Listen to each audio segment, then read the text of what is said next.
இந்த கிடங்குக்கு போட்டால் என்னென்னு இதை கழிவு செய்யலாம். அப்போ இதுக்குள்ள வந்து இப்படி போடினோம், இது வந்து பிரேசவே போடுதா இல்லை யார் போடுறது? உண்மையிலே முக்கியமான இடங்களை பார்த்தீங்கன்னா ஒரு ஆமி கேம்ப் இருக்குது.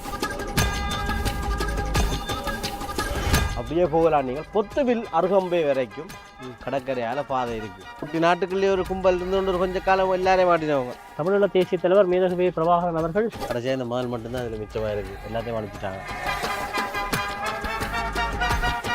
முருகக்கட்பாறை தண்ணி பின்னு போயிட்டுதோ. இது பழைய பாலம் பாருங்க, கீழே இருக்குது.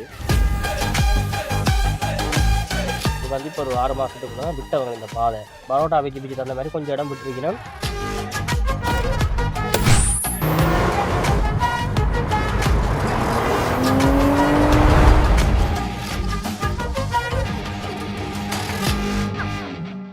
வணக்கம் காய்ஸ், இன்றைக்கு வந்து நாங்கள் பலாலி கடற்கரையில் நிற்கிறோம். என்னடா ஒவ்வொரு நாளைக்கு ஒவ்வொரு இடத்துல நிற்கிறேன்னு யோசிப்பீங்க.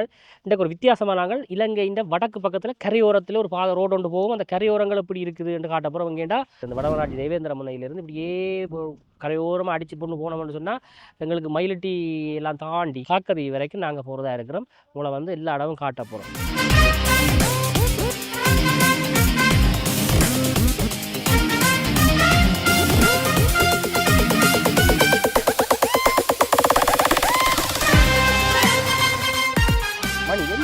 போஸ்ட் ஆஃபீஸ் இல்லாமல் இதில் ஒன்று சவால் நல்ல கதையை விட்டு நாங்கள் இப்போ வடமுனை, இலங்கை வடமுனையில் நிற்கிறோம் நாங்கள். சரியும், இதானா வடமுனை. இதில் இப்படி ஒரு வளைவு மாதிரி இப்படி ஒரு முனை ஒன்று இருக்குது. இந்த தவால்பட்டியை வச்சு கிடக்குன்னு இந்த அன்னைவாள்கிட்ட கேட்டுனாங்க. இந்த தவால்பட்டி 4 இடத்தையும் இருக்கான், வடக்கு கிழக்கு தெற்கில். சரியோ, இது வட மேற்கே இல்லையோ? 4 தான். ஓகே, 4 இடத்துல இருக்குதா? சரியா?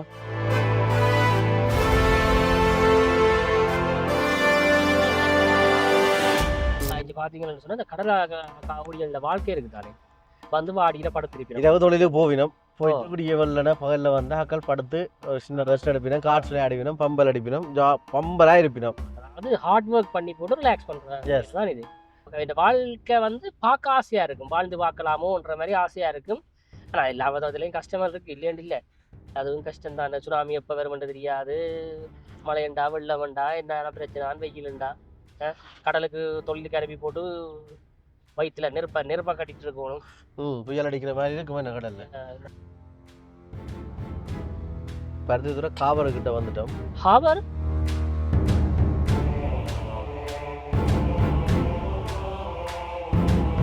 இங்க இன்னொரு வித்தியாசமான ஒரு விஷயம் உண்டு என்னன்னு சொன்னா, இங்க கடற்கரை சார்ந்த இடத்துல எல்லா இடத்துலையும் நல்ல வடிவான கடற்கரையில இருக்கிற இடங்கள், இந்த முன்னெப்படியான முக்கியமான இடங்களை பார்த்தீங்கன்னா ஒரு ஆமி கேம்ப் இருக்கு, இதுலேயும் இருக்குது, சுற்றி வரை இருக்குது.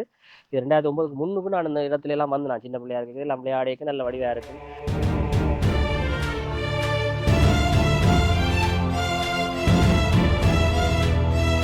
இங்கே அழகான சின்ன சின்ன கோயில்கள் இருக்கும், சர்ச்சுகள் இருக்கும், பழைய காலத்து கட்டிடங்கள் இருக்கும். அதெல்லாம் இந்த கடற்கரைக்கான அழகுகள்.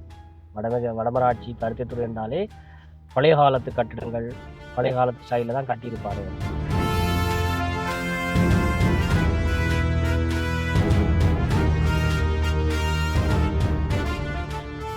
அதான் சன் செட் ஆக போகுது, ஒரு 4 மணி இருக்கும். இதுவும் பார்த்தீங்கன்னு சொன்னால் எனக்கு ஒரு பெரிய டவுட்டாக இருக்குது. கருத்துறையில் 2-3 முனை இருக்குது, இதுவும் ஒரு முனை. இது வந்து ஒரு டிப், இதுவும் ஒரு முனையாக தான் இதை பார்க்கணும். கூகுள் மேப்பில் பார்த்தீங்கன்னு சொன்னால் அந்த கலையில் இருக்குது, நான் உங்களுக்கு காட்டுறேன் அதை. இதில் வந்து ஒரு சின்ன மாதிரி இலங்கை தேசிய கொடியோட சேர்த்து போட்டு கிடக்குது. சட்கோட்டை இந்த இடத்துக்கு பேர். கல்வெட்டித்துறை, கருத்தித்துறை, அது கொஞ்சம் ஃபேமஸான ஊர்களெல்லாம் பக்கத்தில் இருக்குது. கடல் மாதிரி தெரியல எனக்கண்டா, ஏதோ ஒரு கல் திட்டியல் வந்த மாதிரி கிடக்குது. அந்த வெளிநாட்டுக்கு போகிற ஆக்களை கொண்டு ராக்கி போட்டு வர்றேன்னு சொல்லுவாங்க, அந்த திட்டுகள் மாதிரி கிடக்குது. ஃபுல்லாக முருகக்கட்பாறை. தண்ணி பின்னு போயிட்டுதோ. இரவு வரும், அன்னைக்கு இரவு வரும், அங்கே வரையும் வேறு தண்ணியை நம்புகிறோம். என்ன செய்வோம் நாங்கள்? ஒரு குட்டி நாடாக இருந்தோண்டு எல்லாருக்கும் திரள் விட்டு ஆட்டுறாங்களானே, ஆட்டுறீங்கலாம். குட்டி நாட்டுக்குள்ளேயே ஒரு கும்பல் இருந்தோண்டு கொஞ்சம் காலம் எல்லாரையும் மாட்டினவங்க. அது இருந்தா சரி.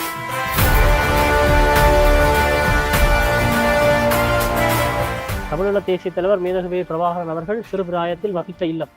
என்னதான் நாங்கள் கடற்கரை இழுத்தாலும் கடற்கரை பாதை இழுத்தாலும் இந்த இடத்த கடந்து போயிடாத. கடைசியாக இந்த முதல் மட்டும்தான் அதில் மிச்சமாக இருக்குது, எல்லாத்தையும் அனுப்பிச்சிட்டாங்க. புழுவா அவ்வளோ காணியை பாருங்க அப்படி இருக்கிறது தான். காணி கொண்டு போய் இல்லை. இப்போ கிட்டடியில் ஒரு சம்பவம் நடந்தது.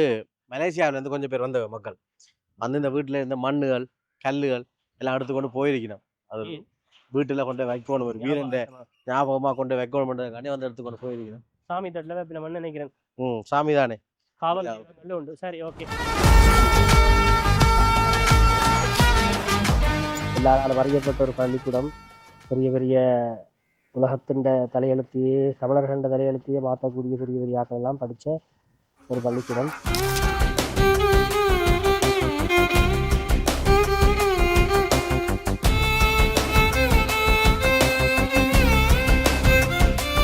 ஒரு மாதிரி நாங்கள் இப்போ சன்னதிக்கு வந்துட்டோம்.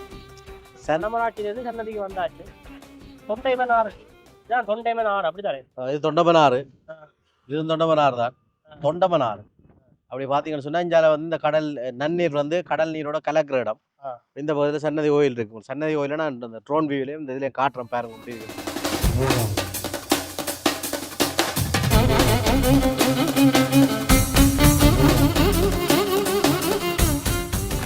ராணிக்குமரன் ஒருத்தர் இருக்கிற அப்படி சல்யூட் அடிச்சு கொண்டு அவருடைய சிலை மேல கட்டியிருக்கேன். மாலிக்குமரன் வந்து இந்த இடத்துல இருந்துதான் ராமேஸ்வரம் வரைக்கும் அப்படித்தானே நீந்தி போயிருக்கிறார். பழைய பாலம் பாருங்க கீழே இருக்குது. அது நிலமட்டத்தோட இருக்கு. ஒரு உயர்த்தி பெருசா கட்டியிருக்கணும். கட்டினா பிறகு நாளைக்குமரன் இதை கட்டியிருக்கணும். அதுல பெரிய ஆறு தான் என்ன தொண்டமன் ஆறு. மாதிரி சன்னதி வரைக்கும் கூட கொண்டு வந்து காட்டிட்டோம். பிடிச்சிருக்கோம்னு நினைக்கிறேன். அங்களையும் நாங்கள் போவோம். வாங்க பார்ப்போம். பலாலி என்றாலே புலம்பெயர்ந்து இருக்கிற தமிழர்கள் அல்லது எங்களுடைய ஆக்களுக்கெல்லாம் ஒரு பயமான ஒரு பேர் தான் வரும். என்னன்னு சொன்னால் பலாலி என்றது 1989களில் இடம்பெயர்ந்த மக்கள் வந்து இப்போ இன்னும் கனவிடங்கள் விட இல்லை. இந்த பலாலி ஏர்போர்ட் பாதையை வந்து இப்போ ஒரு 6 மாதம் தான் திறந்து விட்டவங்க. கரையோரங்கள் இருக்கிற நல்ல நல்ல வடிவான இடங்கள், கடலில் வடிவாக இருக்குது, நல்ல ஹோட்டல்கள் இருக்குண்டா டவுட்டே இல்லை. அது வந்து ஆமிக்காரங்கள்லாம் வச்சிருப்போம் அந்த ஹோட்டல்ஸ் எல்லாம். அண்ட் அவங்கெல்லாம் அதை எடுத்து டெவலப் பண்ணி இந்த இடம்பெயர்வில் ஆக்கள சாமான்கள் எல்லாம் வச்சுலாம் செய்வாங்க. அது ஓகே, அது ஒன்றும் செய்யலாது.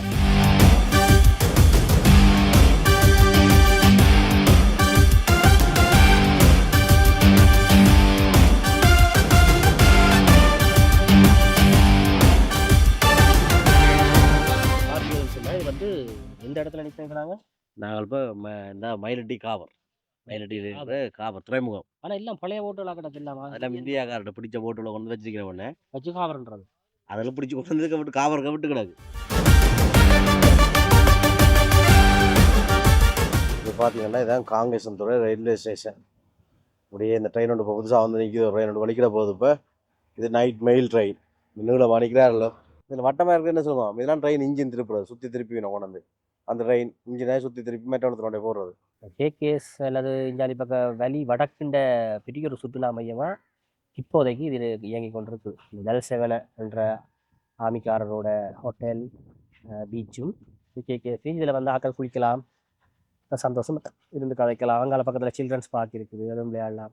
இதெல்லாம் ஒரு காலத்தில் எங்களோட தமிழ் மக்களோட வருவாய். அதாவது வந்து ஹாபரில் கொண்டு வந்து வர்ற இதில் அதே குடோனில் அடுக்கி வைக்கிற பெரிய குடோன் இது ஒன்று இருக்குது. அங்கால 2 குடோன் இருக்குது. இது வந்து இப்போ ஒரு 6 மாதத்துக்குள்ளே தான் விட்டவங்க இந்த பாதை. அதுலேயும் எங்களுக்கு கொஞ்சம் பிச்சு பரோட்டா பிச்சு தந்த மாதிரி கொஞ்சம் இடம் விட்டுருக்கணும். காங்கேசந்துர சிமெண்ட் ஃபேக்ட்ரி இப்போ கனகாலமாக கிட்டத்தட்ட 30 வருஷமாக இயங்கு நிலையில் இல்லை. முந்தைய திருத்தி செய்யலாம்னு சொல்லி இருந்தது. போய் இப்போ கிட்ட போய் ஆராய்ச்சி இதில் நீங்கள் அதை திருத்த வேலான்ற கட்டம் வந்துடுது. விடலாம்னு சொல்லி அதுக்கு திரும்ப செய்யலாம். ஆனால் இதில் டஸ்ட்டுகள் அதுன்னு சொல்லி ஒரு பக்கத்தில் நெகட்டிவிட்டியும் இருக்குது. கவில், நாங்கள் இப்போ ஒரு மலை பிரதேசத்தில் நிற்கிறோம். தெரியுதா உங்களுக்கு? கீரி மலை மலையாண்டா என்ன? அப்படி கீழே பார்த்தீங்கன்னா 50-100 அடி ஆழம் இருக்குமே. இல்லை கிட்டத்தட்ட அப்படி வருமோ? பெரிய ஒரு ஆழம் இருக்குது. குவாரி கல்குவாரி. சொல்லி சொன்னா குப்பை ஒரு இடமா மாறிடுது. சிமெண்ட் ஃபேக்டரி எங்க இப்ப இந்த சிமெண்ட் ஃபேக்டரி கிட்ட கல் எடுத்த பள்ளங்களை மூடுறதுக்காண்டி எங்கடையாக குப்பையை கொண்டு வந்து போடுறாங்க. தமிழ்நாட்டு அரசியல்வாதி சொன்ன மாதிரி கிடக்குது. எல்லாத்தையும் வந்து குப்பையை கொண்டு வந்து இதுக்கு கொட்டிருக்கிறானுங்க. எங்கேயாவது நல்ல இடத்துல எடுத்தாலாச்சும் அதை கொளுத்தி ஏதாவது ஒன்று ரீசைக்கிள் பண்ணலாம், இல்லாட்டி ஏதாவது ஒன்று செய்யலாம். இந்த கிடங்குக்கு போட்டா என்னென்னு இதை கழிவு செய்யலாம். டோசரால ஒன்றும் தள்ளி இருக்கணும். பிரதேச சபை அல்லது நல்ல எண்ணம் உள்ள ஆக்கள், சமூக சேவகர்கள், பெரிய அரசியல் பேசுறாக்கள் எல்லாரும் ஆஸ்பத்திரி கழிவுகள் எல்லாம் நிறைய கிடக்கு. அதுல எல்லாம் பாத்தீங்கன்னா இல்ல இது முதல்ல உண்மையிலே குப்பை போடுற இடம் தானோ? இல்ல, அதுக்காக ஒதுக்கப்பட்ட இடம் தானோ? இல்ல தானே? அப்ப இதுக்குள்ள கொண்டு இப்படி போடினோம். இது வந்து பிரேசவே போடுதோ? இல்லாட்டி யார் போடுறது? உண்மையிலே பிரேசவை தான் கொண்டு வந்து போடுதோ? இல்லாட்டி தனியாக்கெல்லாம் கொண்டு வந்து போடினோமா? இல்ல எங்கட மக்கள் ஒரு பழக்கம் என்னன்னு சொன்னா ஒரு இடத்துல குப்பை இருந்துச்சுண்டா எல்லாரும் கொண்டு வந்து அந்த இடத்துல போடணும். காரணம் என்னண்டா அங்க குப்பை தொட்டிகள் இல்ல. சந்தியல் தோறுமோ அல்லது ஊர்தோறும் குப்பை தொட்டிகள் வைக்கிறது இல்ல. பாருங்க இவ்வளவு கேவலமா போயிடும். இவ்வளவு புனித பிரதேசம். இஞ்சால மாவட்டபுரம், இஞ்சால கீர்மலை அப்படியே ஒரு ஒரு என்ன சொல்றது மகிமை வாய்ந்த சக்தி வாய்ந்த கோயில்கள்னு சொல்லி 2 பெரிய கோயில்கள் இருக்குது. அதுக்கு நடுவுல இவ்வளவு நடக்குது. பாருங்க இந்த வியூ நல்லா இருக்கு. இதுல விட்டு போட்டு மூக்க பொத்தி கொண்டு இந்த வியூவை பாத்தீங்கன்னா வியூ சும்மா நல்ல காடு இதெல்லாம் இருக்குது. இங்க நரியல் எல்லாம் நிக்குது. நான் கூட பார்த்துருக்கிறேன். பண்டி இருக்குது. புலி இருந்தது இப்ப இல்ல. சரி வா.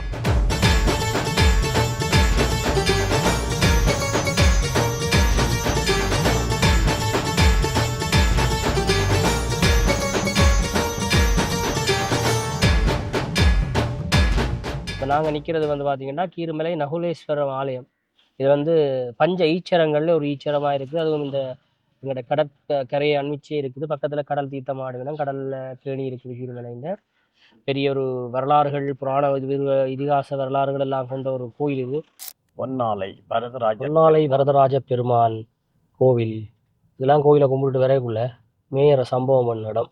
ஒரு மிக பிரசித்தி பெற்ற ஒரு ஆலயமாக இந்த பொன்னாலை வரதராஜ பெருமான் ஆலயம் காணப்படுகிறது.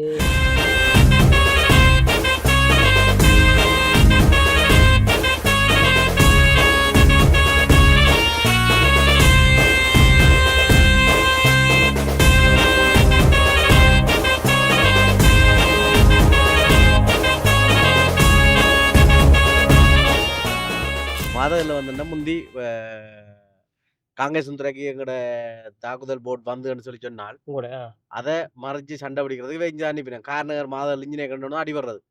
அப்படி மாதர்கள் கடற்படையில வந்து மாதர் கொஞ்சம் ஸ்ட்ராங்கா இருந்ததுன்னு நினைக்கிறேன்.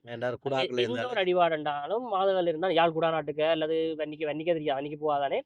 இதுக்கெல்லாம் உடனே அடிக்கிறது வந்து இதுலதான் பலாலி சண்டை நடக்கிய பலாலி என்ற கோட்டை சண்டை நடக்கிய மாதவர்ல போக மாட்டேன் அடி பட்டார் பட்டார்னு போவோம். அப்ப இரவு எங்களை நித்திரியால் எழுப்புறது விடியவுல இரவுல படிச்சு கொண்டிருக்க அடி நடக்கிறதா அம்மா சொல்லுவா நான் மாதவர்ல அடிக்க குத்திட்டான் இந்த ஆட்லரையும் அடிப்பானா நேரம் கடல் டோரா சண்டையில அடிப்பான். அங்க இருந்து அதுங்களை ஒரு நித்திரவத்தை கொள்ள வச்சு ஒரு சாலாட்டு மாதிரி தான் டங்கு டங்கு டங்கு அடிச்சு கொண்டிருக்கும். இப்ப இருக்கிற ஆக்கள் இதெல்லாம் தெரியாது. பழைய ஆக்கள் மறந்துருப்பினோம். சும்மா ஒரு நினைவு மீட்டல் அவ்வளவுதான். ஜம்பு கொலப்பட்டினம் இங்க வந்து பாத்தீங்கன்னு சொன்னா இதுலதான் இருக்கிற நம்ம சங்கமித்த. சின்ன வயசுல நாங்கள் வரலாறுல படிச்சிருப்போம். சங்கமித்த வந்து வெள்ளரசு கிளைய கொண்டு வந்து ஊண்டி அதுல இருந்து இந்த புத்த மதத்தை பரப்புறதுக்கு ஒரு முக்கிய வேலை செஞ்சவர். இந்தியாவில ஒரு அரசு மரம் நிக்குது தெரியல.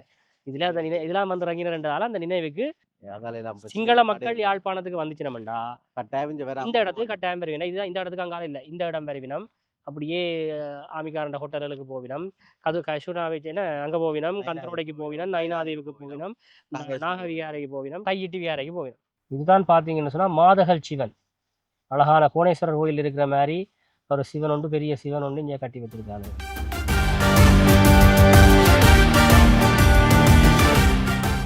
ஓகே இப்போ நாங்கள் எங்கே நிற்கிறோம்னு சொல்லிச்சுன்னா எந்த சந்தி சொல்லுங்க இது இதான் வந்து பொன்னாலை சந்தி. பொன்னாலை சந்தி இங்கே நாங்கள் நிற்கிற இந்த முன்பக்கம் வந்து பார்த்தீங்கன்னா இப்படி நேரம் இது காங்கிரஸ் துறையை போடுறோம். இப்படி போனா வட்டுக்கோட்டை. நேரம் போனா வட்டுக்கோட்டை. இஞ்சாலி பக்கம் போனோம்னா மேனிப்பா. இஞ்சால போனா காரணம் அதான் எழுதியிருக்கேன். ஓ ரைட். ஓகே இப்போ இதான் இந்த பொன்னாலை சந்தி. பொன்னாலை சந்தி பார்த்தீங்கன்னா இதான் கடற்கரை ரோடு. இப்போ நாங்கள் இந்த கரையோரத்தை முடிப்போம். சரியா இந்த காரணம் பஸ்ஸும் போகுது வேற காலேஜ் நீங்க போகக்கூடாதோ போகலாம்.